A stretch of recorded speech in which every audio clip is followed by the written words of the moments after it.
జనగామలో విద్యా వ్యాపారం ఇల్లీగల్ అయిపోయింది.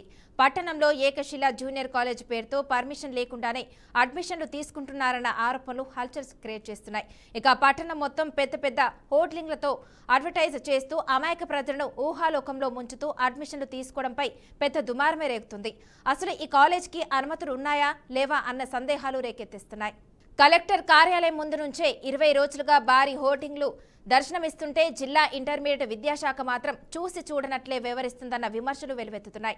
అయితే ఇదే విషయంపై జిల్లా ఇంటర్మీడియట్ అధికారి జితేందర్ రెడ్డి స్పందిస్తూ ఏకశిల జూనియర్ కళాశాలకు ఎలాంటి అనుమతులు లేవని, హోర్డింగ్లు తొలగించకపోతే చర్యలు తప్పవని హెచ్చరించారు. అలాగే అనుమతులున్న కాలేజీలోనే అడ్మిషన్ తీసుకోవాలని విద్యార్థులు తల్లిదండ్రులకు సూచించారు.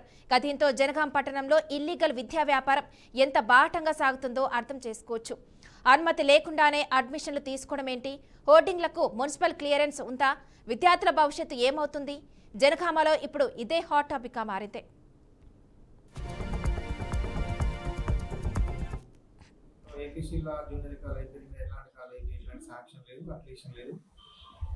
కాబట్టి విద్యార్థులు ఎవరు కూడా కళాశాల జాయిన్ అయ్యే ముందు ఒకసారి ఆఫీస్లో కన్ఫర్మ్ చేసుకొని పర్మిషన్ ఉన్నటువంటి అడ్మిషన్ కాలేజీలో మాత్రమే జాయిన్ కావాల్సిందిగా కోరుతున్నాం.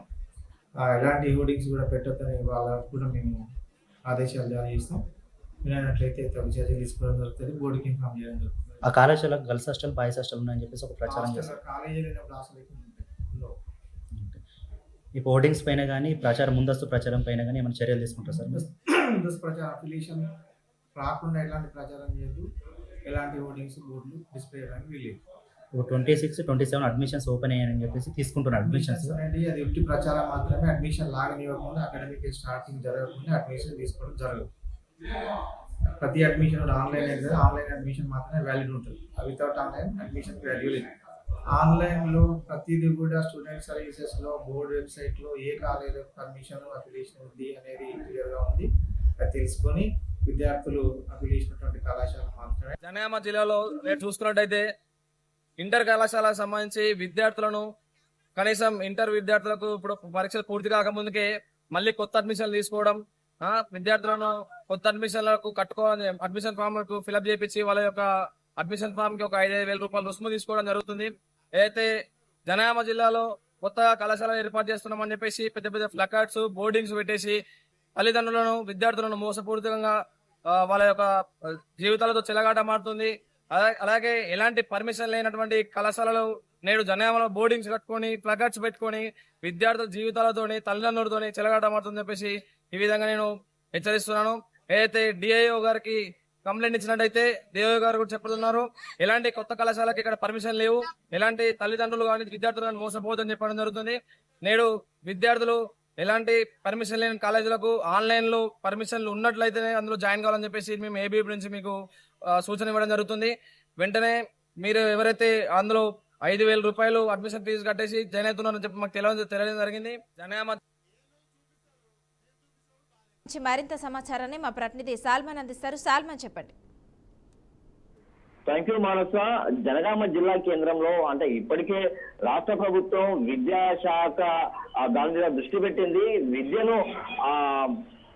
విద్యను ఖచ్చితంగా పేద పిల్లలకు అందాలని అయితే అనేక కళాశాలలు లేకుంటే దీన్ని నిర్మించడం జరుగుతుంది. కానీ ప్రైవేటు కళాశాలలు అయితే ఇప్పటికే 2026, 2027 ఇప్పటికే ఇంటర్మీడియట్ ఆ పేరుతోటి లేకుంటే విద్యనైతే అమ్మకాన్ని పెట్టారు. ఖచ్చితంగా దీనికి సంబంధించి ఇప్పటికే అంటే ఇంటర్మీడియట్ పరీక్షలు కూడా కాలేదు, లేకుంటే 10th పరీక్షలు కూడా కాలేదు. ఇప్పటికే ఇంటర్మీడియట్ లో అడ్మిషన్స్ అయితే తీసుకుంటున్నామని పెద్ద హోర్డింగ్లు అయితే జనగామ జిల్లా కేంద్రంలో పెట్టారు. దీనికి సంబంధించి ప్రైవేట్ ఒక విద్యా సంస్థ, ఏకశిల విద్యా సంస్థ అయితే ఒక్కొక్కరి పేరుతో అయితే 5,000 రూపాయలు ఇప్పటికే ఆన్లైన్ లో దరఖాస్తులు అని పెద్ద ఎత్తున మోసం చేస్తుందని అయితే విద్యా సంస్థలు కొంత తప్పుదో పట్టిస్తున్నట్టు అయితే మనకు సమాచారం ఉంది. దీనికి సంబంధించి ఇప్పటికే ఏబీవీపీ విద్యార్థి సంఘాలు అయితే పెద్ద ఎత్తున ఆందోళనకైతే శ్రీకారం చుట్టేందుకైతే రెడీగా ఉన్నారు. అదేవిధంగా చూసినట్లయితే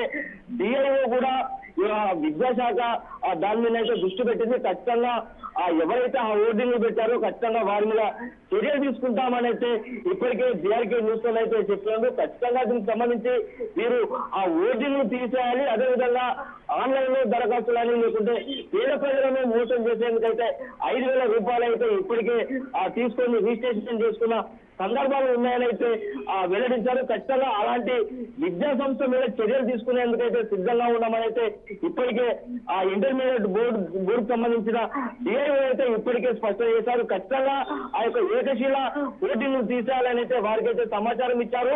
మీకు ఎవరైనా కంప్లైంట్ చేశారని అయితే వారు కూడా డిఐఓని అడిగినట్లయితే సమాచారం ఉంది. ఖచ్చితంగా ఆ యొక్క ఓటింగ్ తీసేయాలి. అదేవిధంగా మున్సిపాలిటీ పర్మిషన్ లేకుండా ఓటింగ్ ఎలా పెట్టారు, లేకుంటే విద్యాశాఖ అనుమతులు లేకుండా ఇప్పటికే 2026, 2027 ఆ యొక్క అడ్మిషన్స్ ఏ విధంగా తీసుకుంటున్నారని అయితే ఇప్పటికే ఆ యొక్క ఏకశిల విద్యా సంస్థ మీద ఇప్పటికే డిఆర్ఓ అయితే ఇప్పటికే హెచ్చరించారు. ఖచ్చితంగా ఆ యొక్క ఓటింగ్ తీసేయాలి. ఖచ్చితంగా పేద ప్రజలను మోసం చేస్తే ఏ సంస్థలైనా ఖచ్చితంగా అలాంటి వారి మీద చర్యలు తీసుకుంటామని అయితే ఇప్పటికే హెచ్చరికలు అయితే జారీ చేశారు. ఖచ్చితంగా ఈ యొక్క ప్రజలు కూడా విద్యార్థి తల్లిదండ్రులు విద్యార్థులు కూడా మోసపోకుండా ఇప్పటికే 2026, 2027 సంబంధించిన ఎలాంటి షెడ్యూల్ రాలేదు. ఖచ్చితంగా మీరు 5,000 రూపాయలతోటి రిజిస్ట్రేషన్ చేసుకోవడం అయితే ఖచ్చితంగా మీరు మోసపోతున్నారని అయితే విద్యార్థుల తల్లిదండ్రులకు అయితే ఆదేశాలు అయితే జారీ చేశారు.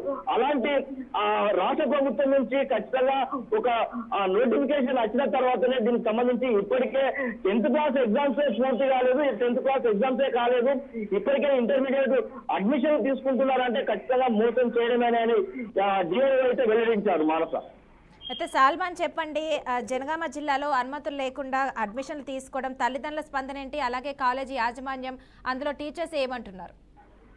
ఖచ్చితంగా మనం దీనికి సంబంధించి చూసుకున్నట్లయితే ఇప్పటికే ఏబీవీపీ విద్యార్థి సంఘాల నాయకులైతే ఇప్పటికే 10th క్లాస్ ఎగ్జామ్స్ ఇప్పటికీ మొదలు కాలేదు. ఇప్పటికే ఇంటర్మీడియట్ అడ్మిషన్లు ఎలా తీసుకుంటారైతే ఖచ్చితంగా వారైతే కొంత ఆందోళనకైతే శ్రీకారం చుట్టారు. ఖచ్చితంగా కలెక్టర్ కార్యాలయం ముందైతే మేము పెద్ద ఎత్తున ధర్నా చేసేందుకైతే సిద్ధంగా ఉన్నాం. ఖచ్చితంగా తల్లిదండ్రులు కూడా గ్రహించాలి. 10th క్లాస్ ఎగ్జామ్స్ పూర్తి కాలేదు, ఇంటర్మీడియట్ అడ్మిషన్స్ ఎలా తీసుకుంటారు, 5,000 రూపాయల ఇంటర్మీడియట్ ఎలా తీసుకుంటారో అయితే ఇప్పటికే తల్లిదండ్రులకి విద్యార్థి సంఘాలు అదేవిధంగా డిఐఓ అయితే ఇప్పటికే ఆదేశాలు అయితే జారీ చేశారు. ఖచ్చితంగా తల్లిదండ్రులు కూడా అలాంటి విద్యా సంస్థలు నమ్మకూడదు. 10వ తరగతి పరీక్షలు రాయకముందే ఇంటర్మీడియట్ అడ్మిషన్లు ఏంటి అని అయితే కొంత ఆశ్చర్యం వ్యక్తం చేస్తున్నారు. ఖచ్చితంగా అలాంటి విద్యా సంస్థ మీద చర్యలు తీసుకుంటాం. దానికి సంబంధించిన హోర్డింగ్లు కూడా అంటే మున్సిపల్ పర్మిషన్ ఉందా లేదా అనేది అయితే కొంత సందిగ్ధంగా అయితే ఉంది. ఖచ్చితంగా ఆ ఓటింగ్లు పెట్టే క్రమంలో కూడా మున్సిపల్ పర్మిషన్ తీసుకోవాలి. ఇంటర్మీడియట్ బోర్డు సంబంధించి వారి దగ్గర నుండి కూడా పర్మిషన్ తీసుకోవాలి. కానీ అలా తీసుకున్నారా లేదా అని అయితే ఇప్పటివరకైతే అర్థం కావడం లేదు. ఖచ్చితంగా అలాంటి విద్యా సంస్థ మీద చర్యలు తీసుకోవాలని అయితే ఏబీవీపీ విద్యార్థి సంఘాలు అదేవిధంగా డిఐఓ అయితే వెల్లడించారు. మానస ఓకే, థ్యాంక్ యూ సాల్మాన్.